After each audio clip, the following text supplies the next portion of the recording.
She leaned her head on my shoulder, but her eyes drifted past me as if I didn't exist. That moment wasn't loud. Nothing dramatic happened. But it was clear enough for me to understand that some distances aren't measured in centimeters, but in absence within a gaze.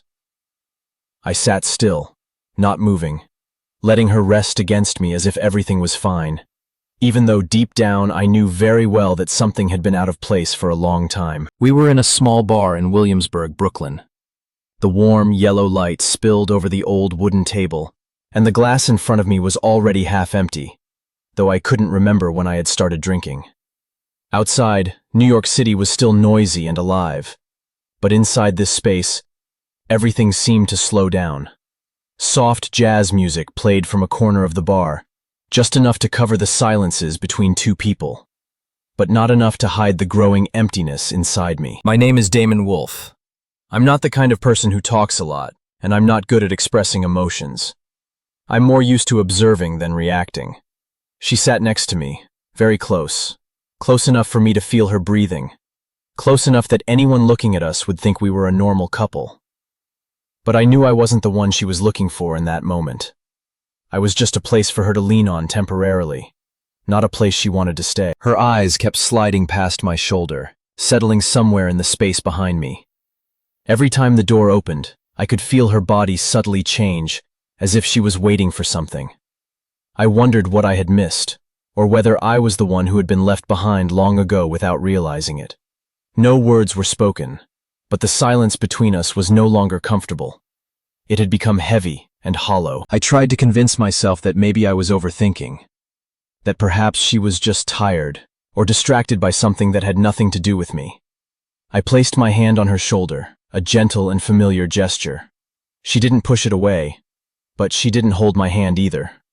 That feeling was like touching someone who had already left, even though their body was still there. There was a very brief moment when the music in the bar seemed to fade, and everything around us blurred. I looked straight at her face, waiting for her eyes to return to me. But what I saw was only emptiness, as if I were standing in front of a stranger. In that gaze, there was no anger, no sadness, only my absence. And I understood that this wasn't something that had happened in a single night. I didn't ask her who she was looking for. I didn't question her, didn't try to pull her back into the present. A part of me already knew the answer, and another part understood that some questions, once asked, only make things more uncomfortable.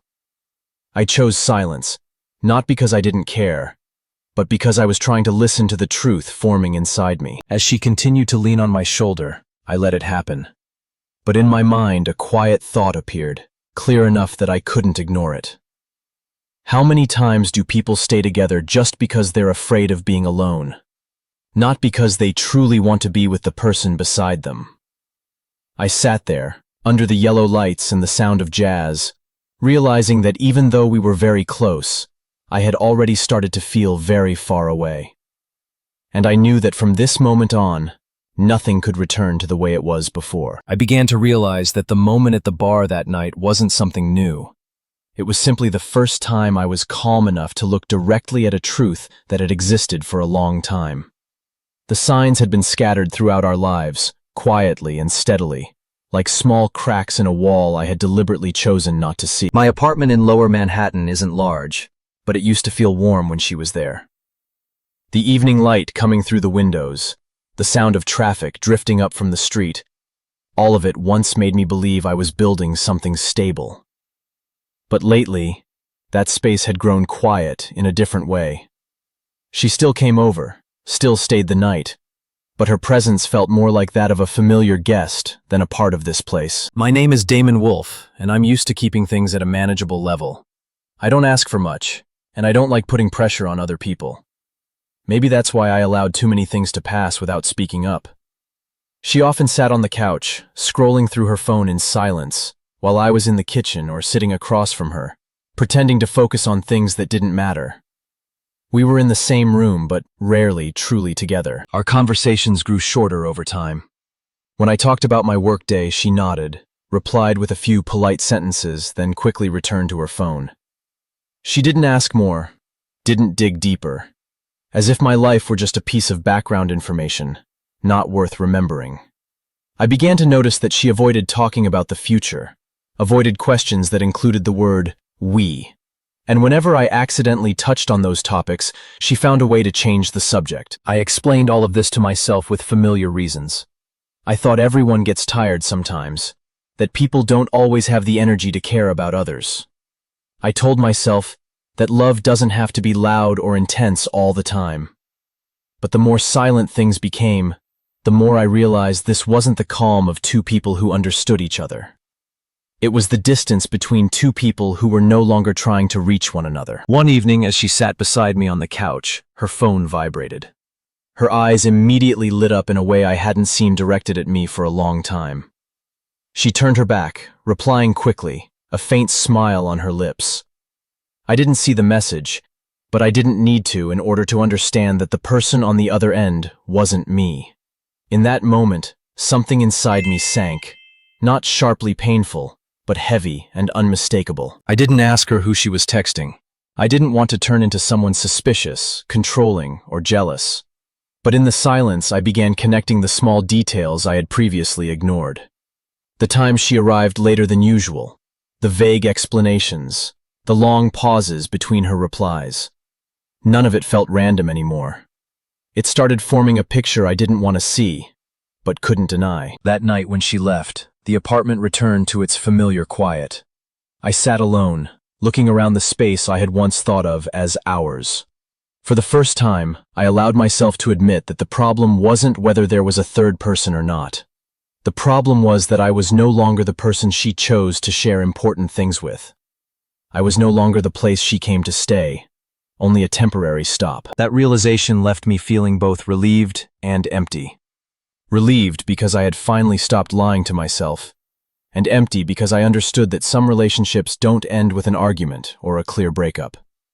They end slowly, through one person's silent withdrawal and the other person's delayed acceptance. I sat there in the quiet apartment, realizing that I had started losing her long before I was ready to name it. There are eyes that don't lie. I understood that on that night, when we returned to the bar in Williamsburg, the same seat, the same yellow lights, the same slow music that makes it easy to believe everything is still intact. She leaned on my shoulder again, familiar to the point of being almost automatic, and I let that habit continue as if it had never changed. The bar was more crowded than before. Voices blended with scattered laughter, glasses clinked together, creating short, disconnected sounds. I sat there, feeling her weight on my shoulder, while my mind pulled away, observing everything from a great distance. I no longer tried to guess what she was thinking. I simply watched. When the door opened, a rush of cold air from outside came in, and at the same time, I felt a clear change in her. It wasn't a big movement, just a very small reflex, but enough for me to notice. Her back straightened slightly, her breathing slowed, and her eyes, which had been wandering, suddenly found a place to rest. I didn't need to turn my head immediately to know that someone had just walked in. I looked at her before looking toward the door. In that moment, I saw something I had been avoiding before. Her eyes were no longer vague or empty the way they were when she looked past me. They were clear, focused, and carried something I had not been part of for a long time. I understood that the person she was searching for wasn't an abstract idea, but a specific individual. The man stood near the bar counter. I looked at him for only a few brief seconds, just enough to register his presence, but not long enough to form any personal emotion. He didn't need to do anything. Just being there was enough. I didn't feel jealous, and I wasn't angry. The only feeling I had was clarity, a cold but necessary clarity. She didn't say anything. She didn't stand up, didn't wave, didn't make anything obvious. But her eyes never left that man, even as she continued leaning on me. In that moment, I realized an unavoidable truth. I was very close to someone whose heart was elsewhere. And I also understood that I couldn't compete with someone I had never truly been a rival to. I remembered the evenings before, the long silences, the times she avoided questions about the future. Everything suddenly fit together in a cruel way. It wasn't because I hadn't tried hard enough. And it wasn't because I had done something seriously wrong. It was simply that I was no longer the person she wanted to turn toward. And that, painful as it was the truth I needed to face. I didn't turn to ask her about the man. I didn't need a verbal confirmation for something I had seen so clearly. In the silence, I made a decision I knew I had delayed for too long. If I stayed seated, if I continued letting her lean on my shoulder while her eyes searched for someone else, I would turn myself into a shadow in my own life. I took a deep, slow breath to keep myself steady. She was still there, still close to me, but the distance between us had never been greater. I understood that there are moments that don't need explanations or dramatic climaxes. They are simply the final boundary between continuing to deceive yourself and accepting the truth. When I stood up, my movement was gentle enough not to startle her. I didn't give a reason, didn't seek her eyes, and didn't look back at the man again. I only knew that the moment I left that seat, I had officially acknowledged what my heart had known for a long time. Some people don't leave you through their actions. They leave earlier, in their gaze, in their attention, and in the things they no longer give you. I stood up before she could say anything, not because I was angry, and not because I wanted to create a memorable scene. I simply no longer had a reason to stay seated. My body moved before I had time to think, as if some part of me had made the decision long ago and was just waiting for this moment to act. The air outside the bar was colder than I expected. When the door closed behind me, the music and the conversations inside were instantly cut off, leaving a sudden silence. I stood still on the sidewalk for a few seconds, taking a deep breath, feeling the cold fill my lungs. Williamsburg at night was still bright, streetlights reflecting on the damp pavement, but I felt as if I had just stepped out of a cramped, airless room. My name is Damon Wolfe, and in that moment I realized that this wasn't the first time I had chosen silence over confrontation. I had done it many times in this relationship. Every time I sensed something was wrong, I told myself not to make a big deal out of it. I was afraid of making her uncomfortable, afraid of disrupting the fragile calm we were maintaining. But standing alone on the street, I understood that calm had never truly belonged to both of us. I started walking, without a specific destination. Familiar streets passed beneath my feet, each storefront and corner carrying scattered memories. There were places we had been together, evenings that once seemed ordinary but now appeared as markers of compromise. I realized that I had stayed not because I was happy, but because I hoped things would change on their own. Inside my head, a quiet dialogue unfolded. One part of me wondered whether I was being too cold, too quick to leave without saying a word. But another part, clearer and calmer, reminded me that I had already said enough, just not out loud. I had shown it through patience, through waiting, through accepting the feeling of being placed second. And if all of that still wasn't enough, then more words wouldn't change anything. I stopped at an intersection as the traffic light shifted from red to green. The people around me kept moving, each carrying their own lives forward. No one paid attention to me, and that brought a strange feeling, both lonely and relieving. I realized I didn't need to explain my decision to anyone, including her. Some choices don't require agreement, only honesty with yourself. I thought about the moment she leaned on my shoulder while her eyes searched for someone else. That image no longer hurt as sharply as before. It became a marker, a clear piece of evidence for what I had been avoiding. I understood that if I stayed, I would continue playing the role of someone physically present but emotionally absent in another person's life. And that was not how I wanted to exist in any relationship. My steps slowed as I approached the river. The wind grew stronger, carrying the scent of water and the familiar cold of this city. I stood there, watching the dark water flow quietly, and for the first time in weeks, my mind felt still. No more repeated questions, no more assumptions or vague hopes, just one simple truth. I had chosen to leave before being completely left behind. I didn't know what tomorrow would bring. I didn't know whether she would reach out, want to talk, or let everything pass as if it had never happened. But as I turned away from the river and kept walking, I knew that this decision, though not easy, was necessary. Sometimes, leaving isn't a failure, but the only way to preserve your self-respect. And in that cold New York night, I understood that I had chosen myself, for the first time in a very long while. No one told me that the silence after leaving could be this loud. When I closed the apartment door behind me, the only sound left was the soft click of the lock turning in its place. It echoed more clearly than I expected, like a small but definitive full stop.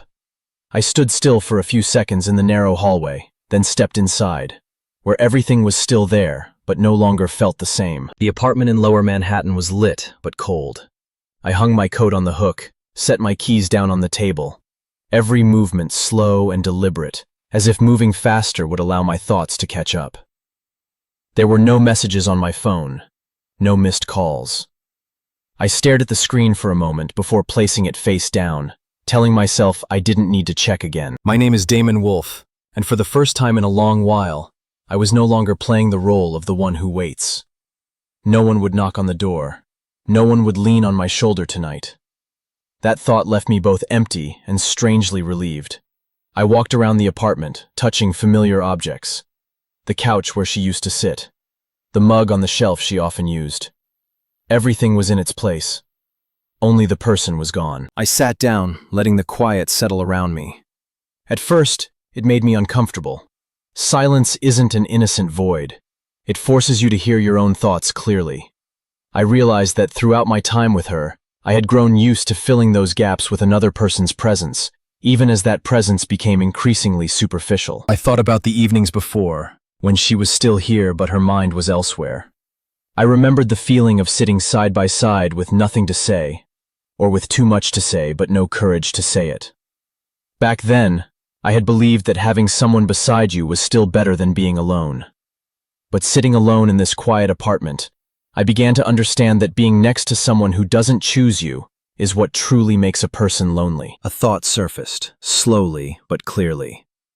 I didn't miss her as much as I thought I would. What I missed was the habit, the feeling of having someone here, the illusion of stability I had built for myself. Realizing that didn't make me feel better, but it made everything more honest. I started to distinguish between missing a person and fearing the emptiness they leave behind. I stood up and opened the window, letting the night air fill the room. The sound of traffic from the street below rose up, familiar and steady. This city had never stopped moving, no matter what happened in my life. That thought brought a strange comfort. Life goes on, whether I stay or leave, whether I'm sad or not. I am not the center of everything, and in some way, that made it easier to breathe. I didn't try to chase the emptiness away. I didn't turn on music, didn't switch on the television, didn't look for a quick distraction. I let it be there, as a necessary part of letting go of something that had once mattered. I understood that if I didn't learn how to sit with this emptiness, I would only rush to find someone else to fill it, repeating the same old cycle. That night when I lay down on the bed, the room was so quiet, I could hear my own breathing. There was no goodnight message, no familiar presence beside me. But for the first time, that absence no longer felt like a bitter loss. It felt like a necessary space, a room for me to look at myself without being obscured by someone else's expectations. I closed my eyes, knowing the days ahead wouldn't be easy. There would be moments when I questioned my decision, moments when I wanted to go back just to avoid this feeling. But in the silence of my Lower Manhattan apartment, I understood that this was the cost of choosing to leave before completely losing myself. And even though I couldn't yet name what I was feeling, I knew I had stepped into a different phase, one where I no longer depended on someone else's presence to feel that I existed. That morning I left my apartment earlier than usual. The city was still half awake, the streets not yet crowded, the air carrying a rare quietness of New York. I walked toward Central Park, not because I had a clear plan, but because I needed a place wide enough to think without being confined by four walls. My name is Damon Wolf, and as I walked along the tree-lined paths, I began to look back at myself more seriously. Throughout that relationship, I had grown accustomed to adjusting myself, shrinking my own desires to avoid conflict. I used to think that was maturity, a way to keep things stable. But walking alone in this open space, I realized there is a very thin line between compromise and abandoning yourself. Old images surfaced one by one in my mind. The times I wanted to say something but held back, afraid of making her uncomfortable. The times I felt unheard but still told myself it was fine, that I could endure a little longer. I had called that patience, but now, looking back, I saw it as avoidance. I avoided facing my own feelings, avoided asking questions I was afraid to hear the answers to. The biggest conflict wasn't between her and me. It was inside me. I wanted to hold on to that relationship, yet at the same time I felt myself slowly disappearing within it. Every time I stayed silent, I thought I was doing the right thing. But silence accumulated over time, turning into a distance that neither of us had the strength to close. I sat down on a bench, watching more people begin to appear in the park. Each of them had their own direction, their own rhythm, and no one stopped to notice the quiet dialogue unfolding inside me. It was in that moment that a clear realization emerged. I hadn't just lost her recently. I had started losing myself long before that. That thought didn't arrive suddenly, but gradually, like something I had always known but never dared to admit. I realized I had traded too much to keep a relationship in which I was no longer chosen. I had believed that if I tried harder, endured more, things would change. But the truth was that no one can love on behalf of someone who is no longer turning toward you. I stood up and continued walking, feeling my steps merge with the city's movement. There was a feeling in my chest that was both heavy and light. Heavy because I had to face my own poor choices, and light because I finally allowed myself to look straight at them. I no longer tried to blame circumstances or her. I understood that I also bore responsibility for letting things reach this point. I thought about the future, not in terms of specific plans, but in how I wanted to enter relationships from now on. I didn't want to keep playing the role of the silent one to maintain peace. I didn't want to keep shrinking myself to fit someone else's expectations. I wanted to be in a relationship where my presence was something desired, not something optional. As I left the park and returned to the crowded flow of people, I felt that I had made a quiet decision. If one day I found myself having to stay silent to keep someone, I would choose to leave earlier. Not because I didn't know how to endure, but because I had learned that love shouldn't be built on the gradual disappearance of a person. And on that ordinary morning in New York, I realized that reclaiming myself was the first step toward not repeating old losses. After long mornings of walking alone and quiet nights in my apartment, I began to grow accustomed to not having anyone beside me. Not in a cold or closed-off way, but in a way that accepted this as my natural state at this point in time. I no longer woke up with a sense of missing someone. I woke up with a clear presence of myself. The days began to pass in a different rhythm. I returned to a small cafe in Soho, a place I used to visit alone before that relationship began. I sat at a table near the window, watching people pass by, unhurried and without expectation. There I realized that being alone does not mean being abandoned. It simply means I no longer have to adjust myself to fit someone else's inconsistent attention. My name is Damon Wolf, and I am learning how to be alone without feeling lonely. This did not happen overnight. There were times I still wanted to share a thought, wanted to turn and talk to someone about a small detail from my day. But instead of immediately finding a replacement, I let that feeling pass. I began to understand that not every empty space needs to be filled right away. I returned to the gym, not to escape my thoughts, but to reconnect with my body. The regular workouts gave me a sense of stability, a rhythm I could control. With each lift, each deep breath, I felt my presence clearly in that moment. No one looked at me with expectation, and I didn't need to prove anything to anyone. The conflict now no longer lay in whether I had someone beside me, but in the old habit of seeking validation from the outside. There were evenings when I picked up my phone, scrolled through my contacts, and then put it back down. I realized that if I reached out to someone just to avoid feeling empty, I would be repeating the very thing I had walked away from. One afternoon, as I sat alone in the cafe, I suddenly noticed that I felt calm. Not an intense happiness, and not a lingering sadness, just a balanced state, where I didn't need anyone else to confirm that I was okay.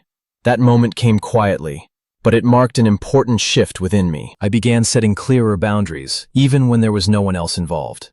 I learned to say no to things that required me to compromise too much, and yes, to quiet time with myself. I no longer rushed into shallow conversations just to fill time. I chose to stay with myself, even when it wasn't always comfortable. When I thought about the relationship that had ended, I no longer felt the same resentment or regret as before. I saw it as a necessary phase, one in which I learned my limits and the cost of ignoring them. I understood that being alone now was not a punishment, but an opportunity to rebuild a stronger foundation, one not dependent on someone else's inconsistent presence. On an ordinary evening, as I left the gym and walked home under familiar streetlights, I realized that I was no longer afraid of unplanned nights. I didn't need to know exactly what tomorrow would bring. I only needed to know that I could be alone without losing myself. And in that quiet understanding, I felt myself moving closer to a more mature and honest version of who I am. I stood on the Brooklyn Bridge at sunset, when the city begins to shift into a different rhythm. The golden-orange light stretched across the river, reflecting the familiar buildings I had passed countless times. The wind was gentle, just enough for me to clearly feel my presence there, in that moment, unhurried and no longer pulled back into the past. My name is Damon Wolfe, and as I looked down at the quietly flowing water below, I realized I had come a long way since the night I left the bar in Williamsburg. Not in terms of distance, but in how I now viewed everything that had happened. The memories were still there, but they no longer carried the same weight. They felt like pieces that had finally been placed where they belonged, no longer scattered in my mind. I thought about the moment she leaned on my shoulder while her eyes searched for someone else. That image once made me doubt myself, doubt the value of what I had given to that relationship. But now, standing alone in this open space, I understood that the moment didn't say anything about what I lacked. It only showed that she was no longer turning toward me. The greatest conflict I carried wasn't the pain of being left behind, but the question of whether I should have stayed longer, tried a little harder. I asked myself many times whether being more patient or more gentle would have changed anything. But the more I looked back, the clearer it became that there was no version of me that could make someone stay when their heart had already left. I took a deep breath, letting the cool air fill my lungs. There was a strange calm within me, not because I had forgotten, but because I had accepted. I accepted that some relationships don't end with betrayal or obvious hurt. They end when one person no longer chooses you, and the other is awake enough to stop convincing themselves that everything is fine. I realized that leaving wasn't an act against anyone else, but an act of returning to myself. When I stepped out of that relationship, I didn't carry resentment with me. I carried a very clear lesson. Loving someone doesn't mean accepting being placed second in their life. And staying in such a role isn't noble sacrifice. It is self-erasure. People continued moving around me on the bridge. There were couples walking side by side, and there were individuals walking alone like me. No one knew anyone else's story, and that brought me relief. I didn't need anyone to understand or validate my decision. What mattered was that I understood why I had left, and I no longer doubted it. I thought about future relationships, not with fear, but with clarity. If one day someone leans on my shoulder while their eyes keep looking elsewhere, I won't wait until I become invisible. I will choose to leave sooner, not because I am weak, but because I respect myself and what I bring into a relationship. As the sun dipped behind the buildings, the light shifted into a softer blue-gray tone. I turned away from the railing and walked slowly toward the other side of the bridge. I didn't know what the future would bring, and this time, I wasn't trying to predict it. I only knew that I had learned how to recognize when someone no longer chose me, and more importantly, I had learned how to choose myself first. In that moment, I didn't feel like I had lost love. I felt like I had reclaimed my self-respect. And for me, that was the only ending that made sense for this story.